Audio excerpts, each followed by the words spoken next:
It's time now for latest in local news. In the news, the county commissioners met Tuesday afternoon for the purpose of making the separation agreement with former administrator Ed Jeffords official, also to announce that they have begun the search for a new administrator, and in the meantime have appointed longtime County Clerk Amanda Hanna as the interim county administrator. They'll increase her pay $6,000 per month, as she'll continue to also be the county clerk and help the commissioners in their search for a new county administrator. After the meeting, we talked with Chairman Kevin McCrary, who we heard from on Wednesday's newscast. Also talked with the longest-serving commissioner, James Boot Thomas, to get his thoughts on the last couple of county meetings and the direction of the commission at this time. James Boot Thomas, longest-serving commissioner on the council. Just want to talk about the two meetings. First, today's meeting, Amanda Hanna going to be the acting administrator. Your thoughts on that?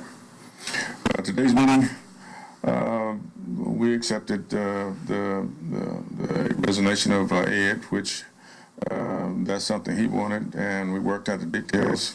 He was satisfied with it, and so was I. It's hard to work at a place where you're not wanted, and I think this was affecting him and his family, and I'm good with that.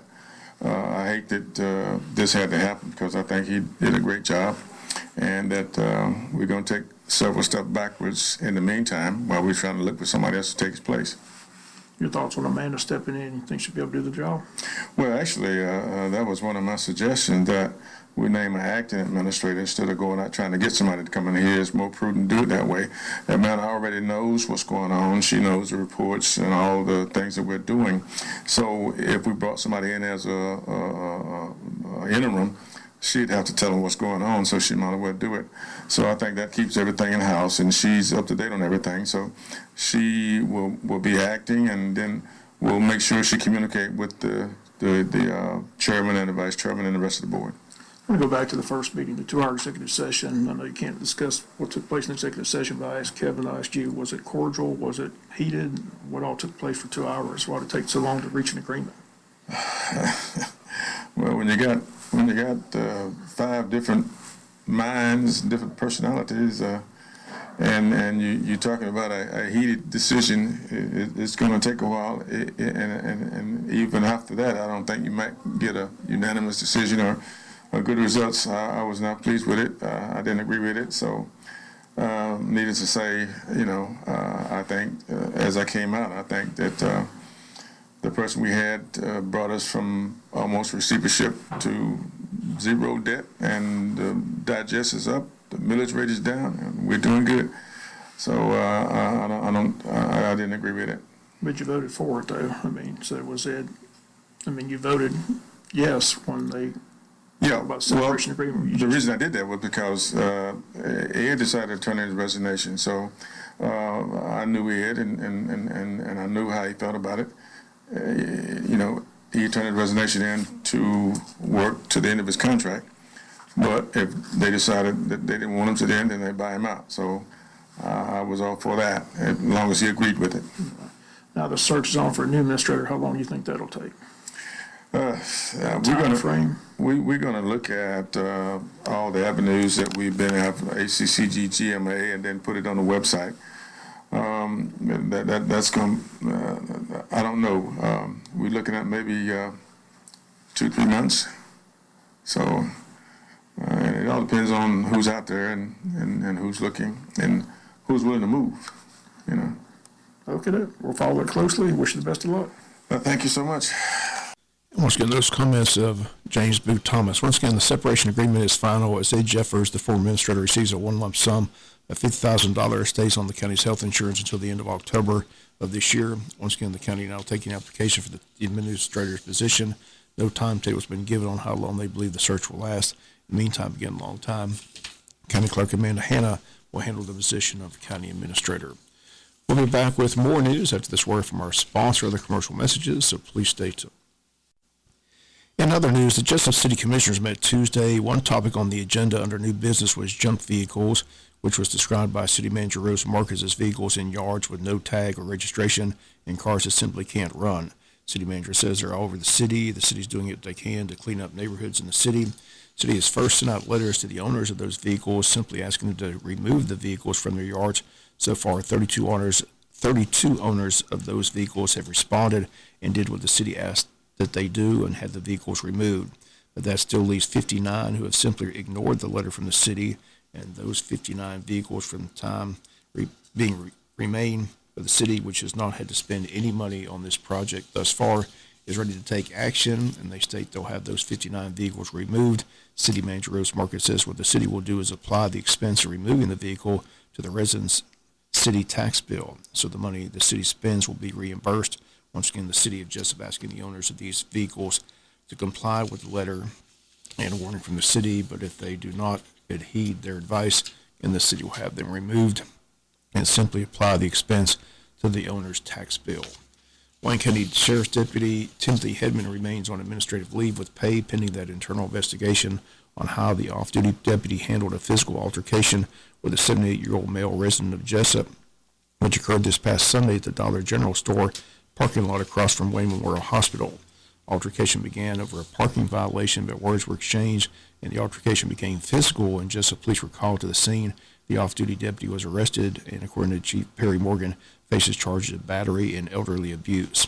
Once again, the Wayne County deputy was off-duty when this altercation occurred. Investigation ongoing. According to the report, both the 78-year-old man and the off-duty deputy received minor injuries in the physical altercation. Wayne County Sheriff Chuck Mosley and Jessup Police Chief Perry Morgan announced that on January 9th, the Jessup Wayne Narcotics team executed a search warrant at 615 Yellow Pine Road in Jessup. Search resulted from an investigation into illegal narcotics being sold at the address. During the search, investigators discovered a lot of pills and a lot of money, $4,320.44. They state the approximate street value of the narcotics recovered is over $7,000. Rodriguez Armstrong and Ajani Armstrong were both arrested, will face multiple charges, including sale of Schedule II narcotics, possession of a Schedule II drug, and trafficking in a Schedule II substance. They say the investigations ongoing may result in further arrests and charges. Sheriff Chuck Mosley and Chief Perry Morgan encourage anyone with information pertaining to this case or any illegal drug or criminal activity to contact the Sheriff's Department at 427-5970 or the Jessup PD at 427-1300. We'll be back with some final news notes after this word from our sponsor, other commercial messages, so please stay tuned. Final notes of news, District Attorney Keith Higgins announces that 29-year-old Bruce Christopher Stevens of Brunswick, Georgia, was found guilty of aggravated assault, possession of a firearm during the commission of a crime, and possession of a firearm by a convicted felon following a criminal jury trial that took place on January 12th through the 13th in the Glenn County Superior Courtroom.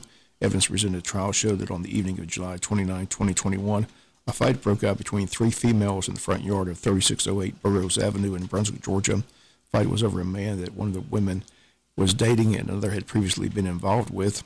During the course of the altercation, the victim, 23-year-old Justavian LeVar Simmons, who lived across the street, along with members of his family and other neighbors, stepped outside to watch.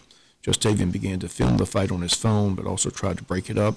It was then that defendant, the brother of one of the participants in the fight, stepped outside and fired 4 shots from a 9mm handgun. As everyone fled, Justavian was hit in the stomach and suffered devastating injuries. He was airlifted to Shands Hospital and had to have his intestines removed. He has spent most of his days since that night in hospitals. His only hope is to receive an intestinal transplant. Because he's still in the hospital and unable to leave the hospital, he did not testify in the case. However, the video of the fight was shown at trial. While it did not show the defendant shooting, it does capture the sound of the gunshots and the phone falling to the ground as Justavian ran. When interviewed by Glenn County Police, who investigated the shooting, the defendant denied shooting a gun that night and said he arrived on scene after the shots were fired. During the trial, however, the defendant testified that he in fact shot because his sister was being attacked. On cross-examination, the defendant acknowledged that he only took 2 seconds to assess the situation before opening fire. He also testified that the first 2 shots were warning shots to break up the fight and that the second 2 were to get people off his property. He agreed that after the first 2 shots, Justavian, who he wrongly believed was involved in the fight, was running away and must have crossed into the path of the bullets. The defendant, a convicted felon, could not explain how he came into possession of the handgun. According to the Chief District Attorney Nigel Lush, who prosecuted the case at trial, the facts of the case are particularly tragic. Justavian was in the wrong place at the wrong time. While one can understand the defendant wanting to defend his sister, his actions were completely unreasonable and the force used excessive. You can't bring a gun to a fist fight. The defendant took no time to assess the situation before opening fire. It wasn't a matter of life and death for his sister.